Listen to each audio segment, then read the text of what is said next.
Hello ಹೋಗಲ್ಲ ಹೋಗಲ್ಲ. ಮಾನ್ಯ ಮ್ಯಾನೇಜರ್ ಸಾಹೇಬ್ರೆ, ವಧುವರರೇ ಹಾಗೂ ಸ್ನೇಹಿತರೆ, ನೋಡಿ, ನಾನು ಬಹಳ ನಿಧಾನ ಮನುಷ್ಯ. ನನ್ನ ಮನಸ್ಸಲ್ಲಿ ಅನ್ಸಿದ್ದನ್ನ ಬೇರೆಯವ್ರ ಹತ್ರ ಹೇಳಬೇಕು ಅಂತಂದ್ರೆ ನನಗೆ ಕನಿಷ್ಠ ಪಕ್ಷ 3 ದಿವಸನಾದ್ರೂ ಯೋಚನೆ ಮಾಡಕ್ಕೆ ಟೈಮ್ ಬೇಕು. ಜೊತೆಗೆ ಇದು ಮುಟ್ಟಿದ್ರೆ ಕೆಳಗಿಳಿಯುತ್ತೆ, ಹಿಡಿದ್ರೆ ಕೈಗೆ ಬರುತ್ತೆ, ಮಾತಾಡಿದ್ರೆ ವೇಗುತ್ತೆ, ಹಲೋ ಅಂದ್ರೆ ಹೋಗಲ್ಲ ಅನ್ನುತ್ತೆ. ಸಾಮಾನ್ಯವಾಗಿ ನಮ್ಮ ದೇಶದಲ್ಲಿ ನಡೆಯೋ ಮದುವೆಗಳೆಲ್ಲ ಈ ಸೌಂಡ್ ಸಿಸ್ಟಮ್ ತರನೇ ಇರುತ್ತೆ. ಮೊನ್ನೆ ನನ್ನ ಸ್ನೇಹಿತೊಬ್ಬನ ಮದುವೆ ಹೋಗಿದ್ದೆ. ವರದಕ್ಷಿಣೆ ಎಲ್ಲ ಸೆಟ್ಲ ಹೋಗಿತ್ತು. ಬರೀ ಸ್ಕೂಟ್ರು, ವಾಚು, ಉಂಗುರ, ಸೂಟು, ಬೂಟು, ಹನಿಮೂನ್ ಟಿಕೆಟ್ ಕೈ ಬರಲಿಲ್ಲ ಅಂತ ಆ ಮದುವೆ ನಿಂತೇ ಹೋಯ್ತು. ಅದನ್ನೆಲ್ಲ ನೋಡ್ತಾ ನನಗೆ ಅನಿಸ್ತು, ನಮ್ಮಲ್ಲಿ ಯಾಕೆ ಮೂರ್ಖಲ ಸೌಂಡ್ ಸಿಸ್ಟಮ್ ಇದೆ ಅಂತ. ನಿಂದಲ್ಲಪ್ಪ, ನಿಂದೀಗ ಶಬ್ದ ಮಾಡ್ತಾ ಇದೆ. ಅಲ್ಲ, ಮನುಷ್ಯರನ್ನ ಹಿಂಸೆ ಮಾಡೋ ಈ ವರದಕ್ಷಿಣೆ ಭೂತಾನ ನಾವೆಲ್ಲ ಸೇರಿ ಯಾಕೆ ನಾಶ ಮಾಡಬಾರ್ದು ಅಂತ. ನಾವೆಲ್ಲ ಬರೀ ಬಾಯಲ್ಲಿ ಮಾತಾಡ್ತೀವಿ ಅಷ್ಟೇ. ಆದ್ರೆ ನಮ್ಮ ಗೆಳೆಯ ಸುಭಾಷ್ ಆಡದೆ ಮಾಡಿ ತೋರಿಸಿದ್ದಾರೆ. ನಮ್ಮ ಸುಭಾಷ್ಗೆ ನಾವೆಲ್ಲ ನಿಜವಾಗ್ಲೂ ಶಬಾಷ್ ಹೇಳ್ಬೇಕು. ನನಗೆ ಇನ್ನೊಂದು ಅನಿಸ್ತಾ ಇದೆ. ಇವತ್ತು ಹೇಳ್ತೀಯ ತಾನೆ? ಬೇಡ ಬೇಡ, 3 ದಿನ ಬಿಟ್ಟೆ ಹೇಳು. ಇಲ್ಲ ಇಲ್ಲ, ಈಗಲೇ ಹೇಳ್ತೀನಿ. ಆ ಹಳೆ ಕಾಲದ ಮುರುಕಲು ಸಂಪ್ರದಾಯ ಮದುವೆಗಳಿಗಿಂತಲೂ ನಮ್ಮ ಸ್ನೇಹಿತನ ತರ ಲವ್ ಮ್ಯಾರೇಜ್ ಮಾಡ್ಕೊಳ್ಳೋದೇ ಬೆಸ್ಟ್ ಅಂತ ನನಗೆ ಅನಿಸಿದೆ ಅಂತ ಹೇಳಿ ನಿಮ್ಮೆಲ್ಲರ ಪರವಾಗಿ ವಧುವರಿಗೆ ಶುಭ ಹಾರೈಸಿ ನನ್ನ ಮಾತು ಮುಗಿಸ್ತೇನೆ.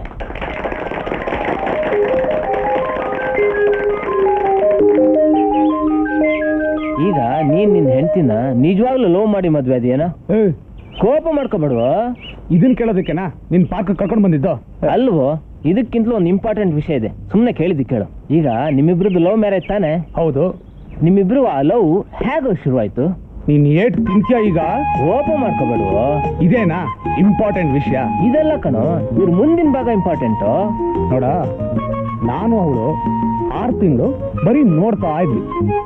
3 ತಿಂಗಳು ದೂರ ದೂರ ಕೂತ್ಕೊಂಡು ಮಾತಾಡಿದ್ವಿ. ಆಮೇಲೆ ಜೊತೆಲೇ ಕೂತ್ಕೊಂಡು 2 ಪಿಕ್ಚರ್ ನೋಡಿದ್ವಿ. ಅಪ್ಪ ಅಮ್ಮನ್ ಗೊತ್ತಾಗಕ್ ಮುಂಚೆ ಮದುವೆ ಆದ್ವಿ. ಸರಿನಾ? ಇದೆಲ್ಲ ಸರಿ. ನಿಮ್ಮಿಬ್ರಿಗೂ ಆ ಫಸ್ಟ್ ಟೈಮ್ ಲವ್ ಶುರುವಾಯ್ತಲ್ಲ, ಆ ಶುರುವಾಗಿದ್ದು ಹೇಗೆ? ನೀನ್ ಏಟ್ ತಿಂತ್ಯ ಈಗ? ಆ ಪಾಯಿಂಟೇ ನಂಗೆ ಇಂಪಾರ್ಟೆಂಟ್. ಆ ಪಾಯಿಂಟ್ ಕಟ್ಕೊಂಡು ಏನೋ ಮಾಡ್ತೀಯಾ? ನೋಡ, ಈಗ ಅರ್ಜೆಂಟಾಗಿ ನಾ ಯಾವ್ದಾರ ಒಂದು ಹುಡುಗಿ ಲವ್ ಮಾಡ್ಬೇಕು. ಈಗ ನಾನು ಏಟ್ ತಿಂತೀನಿ ಅಂತ ಗೊತ್ತು, ಕೋಪ ಮಾಡ್ಕೋಬೇಡುವ. ನೀನ್ ನನ್ನ ಫ್ರೆಂಡ್ ಅಲ್ವಾ? ಫ್ರೆಂಡ್ಗೆ ಹೆಲ್ಪ್ ಮಾಡ್ಬೇಕಲ್ವಾ? ಈಗ ನೀನ್ ಲವ್ ಮಾಡೋದಕ್ಕೆ ನಾನೊಂದು ಹುಡುಗಿನ ತೋರಿಸ್ಬೇಕಾ? ಹೌದು. ಯಾರಾದ್ರೂ ಇದಾರೇನೋ? ಇದ್ರೆ ಇಂಟ್ರೊಡ್ಯೂಸ್ ಮಾಡ್ಸೋ, ನಿಂಗೆ ಪುಣ್ಯ ಬರುತ್ತೆ. ಲವ್ ವಿಶ್ವನಾಥ, ಇವತ್ತು ನಿಂಗೆ ಟೈಮ್ ಚೆನ್ನಾಗಿಲ್ಲ. ಒಂದ್ ಕೆಲಸ ಮಾಡು, ಸೀದಾ ಮನೆಗೆ ಹೋಗಿ 2 ಬಿಂದಿಗೆ ತಣ್ಣೀರ್ನ ತಲೆ ಮೇಲೆ ಸುರ್ಕೊಂಡು ಗಾಯತ್ರಿ ಮಂತ್ರ ಜಪ್ಸು. ಇಲ್ಲದೆ ಡೆಫಿನೆಟ್ ಆಗಿ ನಿನ್ ಹುಡುಗಿರ್ ಹುಚ್ಚಿಡೋದು ಅಷ್ಟೇ. ಹೋಗಲು ಮನೆಗೆ ಹೋದ್ರೆ ನಮ್ಮಮ್ಮ ನಂಗೆ ಹುಚ್ಚಿಡ್ತಾಳೆ, ಗೊತ್ತಾ? ಹುಚ್ಚಿಡಿಸ್ತಿರೋದು ನೀನು ಕಣೋ, ನಾನಲ್ಲ. ಮದುವೆ ಬೇಡ ಅನ್ನೋದಕ್ಕೆ ನೀನಿನ್ನು 16 ವರ್ಷ ಬಾಲ್ಕ ಅಲ್ಲ, ಅಥವಾ 3 ಲೋಕ ಪಾಲ್ಕ ಅಲ್ಲ, ಕೈ ತುಂಬಾ ಕೆಲಸ ಇದೆ ಅನ್ನೋದಕ್ಕೆ. 3 ಕತ್ತೆ ಆಗೋ ವಯಸ್ಸಾಯ್ತು, ಮದುವೆ ಬೇಡವಾ? ಬೇಡ ಬೇಡ ಅಂದ್ರೆ ಈಗ ಸೌಟಲ್ಲೇ ಬಾರಿಸ್ಬಿಡ್ತೀನಿ. ಅಲ್ಲೇ ಬೇಡ ಅನ್ನೋದಕ್ಕೂ ಅಧಿಕಾರ ಇಲ್ವಾ ನನ್ಗೆ? ನೀನ್ ಬೇರೆ ಏನ್ ಬೇಕಾದ್ರೂ ಬೇಡ ಅನ್ನು, ಆದ್ರೆ ಮದುವೆ ಮಾತ್ರ ಬೇಡ ಅನ್ಬೇಡ. ನಂಗೆ ಮದುವೆ ಬೇಡ. ಏನ್ ಮಾಡ್ತೀಯಾ? ಅಲ್ವೋ, ಮದುವೆ ಯಾಕೋ ಬೇಡ ಅಂತೀಯಾ? ಮದುವೆ ಬೇಡ ಅಂತಿಲ್ಲ ಕಣ, ನಮ್ಮಮ್ಮ ಮಾಡೋ ಮದುವೆ ನಂಗೆ ಬೇಡ. ಯಾಕೆ? ನಾನು ಮಾರ್ಬಿಟ್ಟು 1 ಲಕ್ಷ ರೂಪಾಯಿ ಕಲೆಕ್ಟ್ ಮಾಡ್ಬೇಕು ಅಂತ ಹೇಳಿ ನಮ್ಮಮ್ಮ. ನನಗದು ಇಷ್ಟ ಇಲ್ಲ. ನಿನ್ ಫಿಗರ್ಗೆ 1 ಲಕ್ಷ ಕೊಡೋರು ಇದ್ದಾರೇನೋ? ಯಾಕೋ ಕೊಡೋದಿಲ್ಲ? ಹೊಟ್ಟೆ ಬಟ್ಟೆ ಕಟ್ಟಿ ನಿನ್ ಹೆಸರಿನ ಪಕ್ಕದಲ್ಲಿ M.Com ಅಂತ 4 ಅಕ್ಷರ ಅಂಟಿರೋದು ಯಾತಕ್ಕೆ ಅಂತ ತಿಳ್ಕೊಂಡಿದೀಯಾ? ನೀವು ಒಂದೇನು 1.5 ಲಕ್ಷ ರೂಪಾಯಿ ಸಂಬಂಧನ ನಾನ್ ಕರೆಸ್ತೀನಿ. ನಾನು ಹೂ ಅಂತೀನಿ. ನಾನು ಹೇಳಿದ ಕೆಲಸ ಮಾಡ್ತೀಯಾ? ಹೇಳು. ಮೊದ್ಲು ಗಾಯತ್ರಿಗೆ ಮದುವೆ ಮಾಡು. ನಿನ್ ಮದುವೆ ಆದ್ರೆ ತಾನೇನೋ ಅವಳ ಮದುವೆ ಆಗೋದು. ಸುಂದರಾಂಗ, ನೀ ಕೂಗಿ ಕೂಗಿ ಹೇಳ್ಬೇಡ, ನಾನೇನ್ ಕಿವುಡ ಅಲ್ಲ. ನಿನ್ ಮದುವೆ ಆದ್ರೆ ತಾನೇನೋ ಅವಳ ಮದುವೆ ಆಗೋದು. ಯಾಕೆ? ಯಾಕೆಂದ್ರೆ ಅವಳ ಮದುವೆ ಮಾಡೋದಕ್ಕೆ ಬ್ಯಾಂಕ್ ನಲ್ಲಿ ಇಟ್ಟಿದ್ಯಾ ಗಂಟು. ಮೊದಲು ನಿನ್ ಮದುವೆ ದುಡಿದು ನಿನ್ ತಂಗಿಗೆ ಮದುವೆ ಮಾಡ್ಬೇಕು. ಗೊತ್ತಾಯ್ತೇನಪ್ಪ Purandaradasa. Hello, good morning. Hello, good morning madam. Hello, hi. Hi, good morning. Hello, hello, good morning. Good morning. Good morning. Good morning. Best of luck. ಸುಮ್ಮನೆ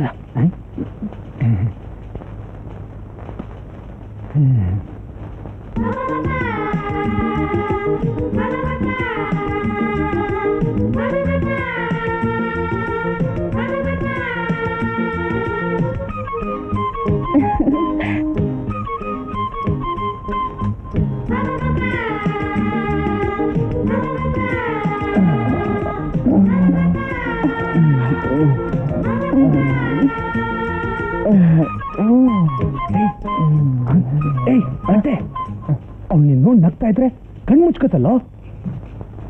ನಾನು ಯಾವತ್ತು ಹುಡುಗಿಯರ್ ನಗು ರಿಸೀವ್ ಮಾಡ್ಲಿಲ್ವಲ್ಲ, ಇವತ್ತು ಫಸ್ಟ್ ಟೈಮ್ ರಿಸೀವ್ ಮಾಡಿದ ಕೂಡಲೇ ಹೂ ಮಳೆ ಸುರಿದಂಗಾಯ್ತು. ಬರೀ ನಕ್ಕಿದ್ದಕ್ಕೆ ಹೂ ಮೇಲೆ ಸುರಿದಾಗಾಯ್ತು ಅಂತ್ಯ. ಇನ್ ಮುಟ್ಟಿದ್ರೆ ಏನಾಗ್ತೀಯೋ? ತಲೆ ಎತ್ ನೋಡಿ ನಗೋ.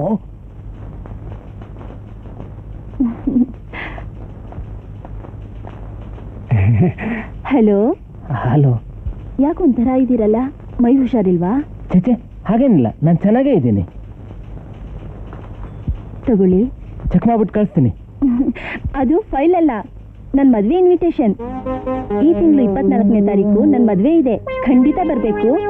ತಗೊಳ್ಳಿ ಸುಭಾಷ್, ನೀವು ಖಂಡಿತ ಬರಬೇಕು.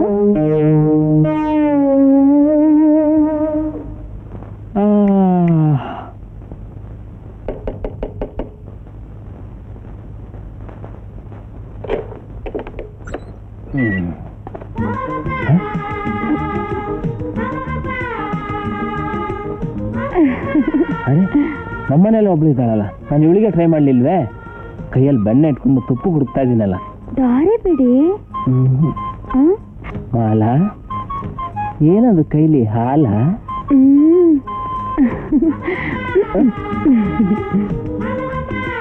ಏನ್ ಸಿಗ್ಲು ಕೊಟ್ಟಂಗಿದ್ದಾಳೆ. ನಿನ್ನೆ ಮನೆಯಲ್ಲಿ ಯಾಕೆ ಬರ್ಲಿಲ್ಲ? ನಿನ್ ಇಷ್ಟ ಬಂದಾಗ ಬಂದೋಗೋದಕ್ಕ ನಿನ್ನ ಕೆಲ್ಸಕ್ಕೆ ಇಟ್ಕೊಂಡಿರೋದು? ನಮ್ಮ ಅವ್ವಂಗ್ ಹುಷಾರಿರಲ್ಲ ಕಣವ. ಅದಕ್ಕೆ ಹೇಳದೆ ಕೇಳದೆ ನಿಂತೋಗೋದಾ?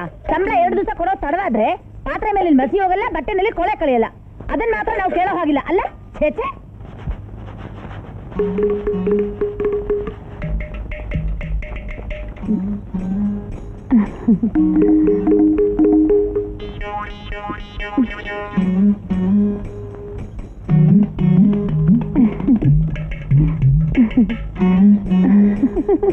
ಪರವಾಗಿಲ್ಲ, ಸೆಟ್ ಆಗ್ತಾ ಇದ್ದಾಳೆ ಅಂತ ಕಾಣಿಸುತ್ತೆ. ಲವ್ ಮಾಡ್ಬೋದು. ನಾನು ಇವನ್ನ ಲವ್ ಮಾಡೋಣ ಅಂತಿದ್ರೆ ಇವಳೇ ನಂಗೆ ಡೋ ಹೊಡಿಯೋ ಥರ ಇದ್ದಾಳೆ. 6 ತಿಂಗಳಿಂದ ಅಮ್ಮವರು ಬರೀ 50 ರೂಪಾಯಿ ಸಂಬಳದಲ್ಲೇ ಇಟ್ಟವ್ರೆ. ನೀವಾರ ಹೇಳಿ ಹೊಸಿ ಜಾಸ್ತಿ ಮಾಡಿಸಿ. ನಿನ್ನ ಕಂತ್ರಿ ಬುದ್ಧಿ ನೋಡು. ನಿನ್ನ ಮದುವೆ ಆಗೋಣ ಅಂತ ನಾನಿದ್ರೆ ಸಂಬಳ ಜಾಸ್ತಿ ಕೇಳ್ತಿದ್ದೀಯಲ್ಲ. 50 ರೂಪಾಯಿ ಮೇಲೆ 25 ರೂಪಾಯಿ ಇಟ್ಟಿದ್ದೀನಿ. ಆ ಲೋಟ ಎಲ್ಲ ಇಟ್ಟು ಜಾಗ ಖಾಲಿ ಮಾಡು. ಇನ್ನೊಂದ್ಸಾರಿ ನಮ್ಮನೆ ಹತ್ರ ತಲೆ ಹಾಕಿದ್ರೆ ಕಾಲ್ ಕತ್ರಸಾಕ್ಬಿಡ್ತೀನಿ. ಅಯ್ಯಯ್ಯಯ್ಯ, ಭೂಲೋಕದಲ್ಲಿ ಇನ್ನೊಂದೇ ನಮ್ಮನೆ ಇರೋದು ಮುಸ್ರತಿ ಕಟ್ಟೆ. ತತಾ ಇಲ್ಲಿ.